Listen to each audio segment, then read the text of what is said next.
Ang napakabayolente at napakabrutal na laban at gera sa loob ng God Valley Tournament. Ang pagdating ng Rox Pirate, ng Roger Pirate, at ng crew nitong si Vice Admiral Garp. At kung paano din ko kontra sa kanila ang buong puwersa ng mga Holy Knights.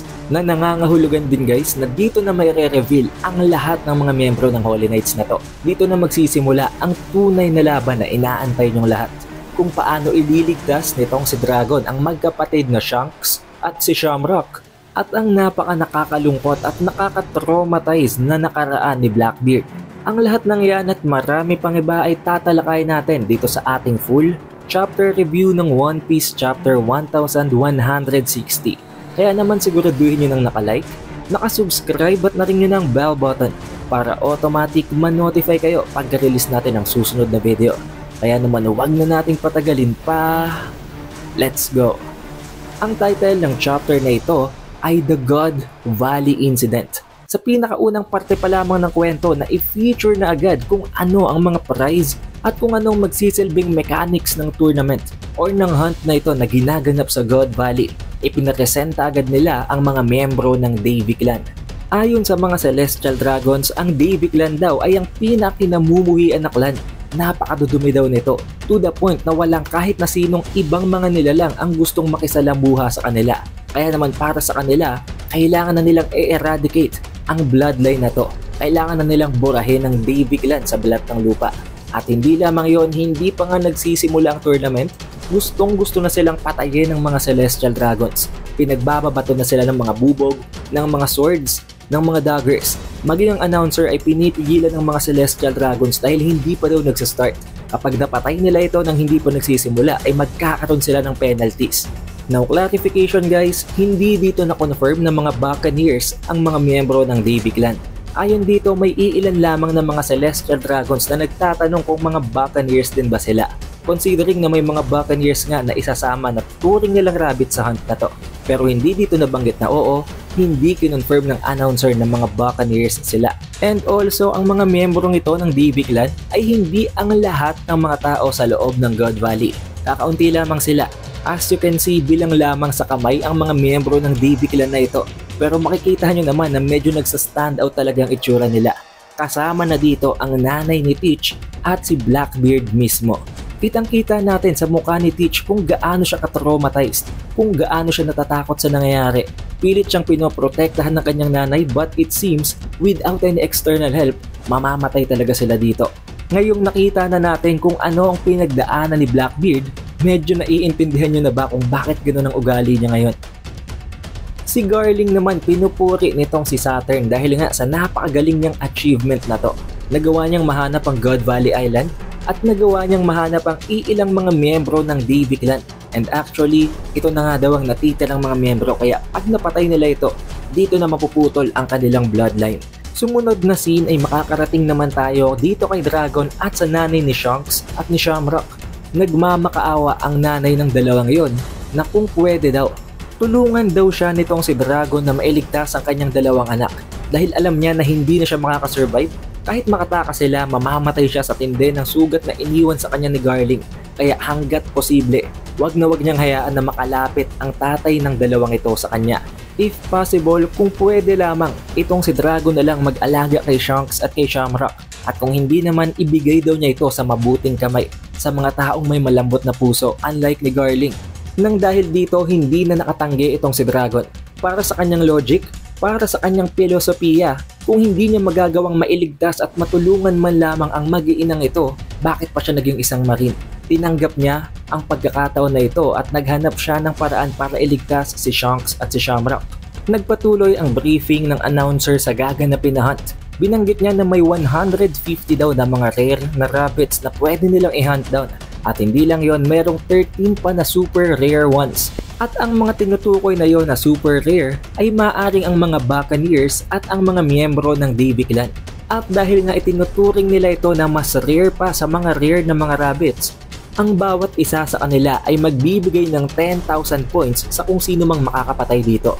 Na nangangahulugan guys na ito ang magsisilbing pinakamataas na puntos, ang pinaka dapat huntingin ng mga sasali sa tournament. Hindi nagtagal, binigay na sila ng 1 hour, ng 1 oras para tumakbo bago magsimula silang habulin at pagpapatayin ng mga Celestial Dragons. Natatakot na ang mga tao, of course. Hindi sila makapaniwala at hindi nila alam kung bakit ito nangyayari. Pero wala silang choice. Binigyan na sila ng tsansa para tumakas kaya nagsitakbuhan na sila. Iniisip din ng iba na kung tatagal daw sila ng at least 3 weeks nang hindi sila napapatay, nang hindi sila natatagpuan, baka makasurvive sila. Baka matapos na ang tournament at hindi na sila kailangan pang patayin. Pero kahit na ang logic na yon, kahit na ang strategy nilang yon ay hindi talaga nagiging effective. Ang iilan, konting kaluskos lang, konting iyak lang ng mga bata na tatagpuan sila ng Celestial Dragons. At wala silang pinapatawad, wala silang pinapalagpas. Babae, lalaki, kahit bata at mga sanggol ay pinapatay nila ng walang alinlangan. Ganun katindi ang nangyaring tournament na ito. Walang pinipili ang mga Celestial Dragons sa mga rabbit na kasali sa tournament. Hindi lang yon ang malala pa dito, ginawa pa nila itong isang live show. Ibino-broadcast ito sa loob ng Marijoa na kung saan itinuturing lamang nila na para bang isang laro lang ito. Pinagpupustahan pa nila kung sino daw ang family na mananalo. Para sa family tournament, napakarami ng bumoto para dito sa Figarlands, dito sa pamilya ni Gunko at maging sa pamilya nila Summers. Makikita din natin dito guys kung gaano kawalang habas na pinagpapapatay ni Figarland Garling, ni Gunko at ng iba pang mga Holy Knights ang iilan pang mga rabbits para lamang makuha nilang premyo. Itong si Figarland, ginagawa niya ito para makuha si Shaki. Para dito naman kay Gunko siguro para lamang sa enjoyment. Ginagamit niya ang mga arrows niya para pagpapatayin ang mga taong to. Si Summers naman maging ang mga bata na natatagpuan niya pinaglalaroan niya pa. Hindi niya basta-basta pinapatay. Pinapaikot pa niya ang isip ng mga ito at papatayin niya lamang kapag wala na silang pag-asa, kapag hopeless na sila. Dito ay na-realize ni Dragon kung gaano katindi ang pinaggagawa ng mga Celestial Dragons at kung bakit sinusuportahan pa ito ng mga Marines. Pero at the very same time, hindi niya magawang basta-basta matulungan na lamang si Shanks, si Shamrock at ang nanay nito dahil alam niya na magkakaroon nito ng backlash sa kanyang mga kasamahan. Kapag nalaman ng mga Marines, ng Navy at ng World Government na tinalikuran at naging traitor siya, papatayin at i-eliminate ang lahat ng mga miyembro ng kanyang platoon. Kaya naman kahit na ganun, kahit na gusto niya nang gawin ng tama, nag-aalala pa rin siya para sa kanyang mga kasamahan sa kanyang platoon. Hanggang sa dumating sa punto na nakita nga niya na may iilan sa mga Buccaneers na itong si Ivankov, si Genie at maging si Kuma na may kasamahan pang ibang mga rabbits, ibang mga slaves na hindi pa rin nawawala ng pag-asa. Naghahanap pa rin sila ng way para makatakas at hindi lamang para makasurvive sa loob na ginaganap na tournament. Kaso nga lamang biglang may dumating na isang Celestial Dragon na may special na weapon. May kakaiba itong rifle na kayang pumatay ng maramihan. At sa pamamagitan daw ng rifle na ito, nabanggit ng Celestial Dragon na mapapatay niya ng sunod-sunod ang napakaraming mga slaves na ito. Kaya hindi na nag-alinlangan si Dragon.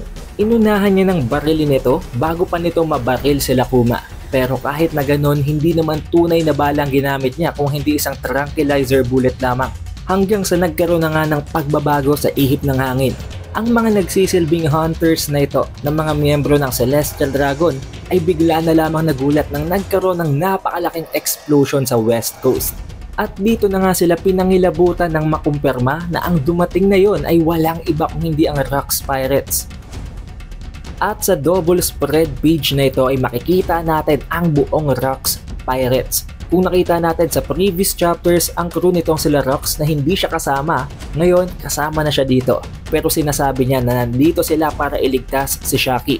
Hindi niya sinasabi maging sa kanyang mga kasamahan kung anong tunay na goal niya dito, na walang iba kung hindi ang kanyang mag-ina. Pero nag-iwan din siya ng pinakahuling command niya sa kanyang crew, habang sinasabi na hindi daw ito ang tamang oras para maging sakim sila, para magpatayan sila sa mga treasures na nasa loob ng God Valley. Kailangan nilang magtulong-tulong para sa gaganapin na raid na ito, and once na makauwi sila sa Hachinosu, saka sila maghahati-hati. Most of them tulad nitong si Barbell, si Shiki at maging si Captain John ay ang target lang talaga dito ay si Shaki. Maging itong si Edward Newgate kahit napasimple niya lang sinasabi.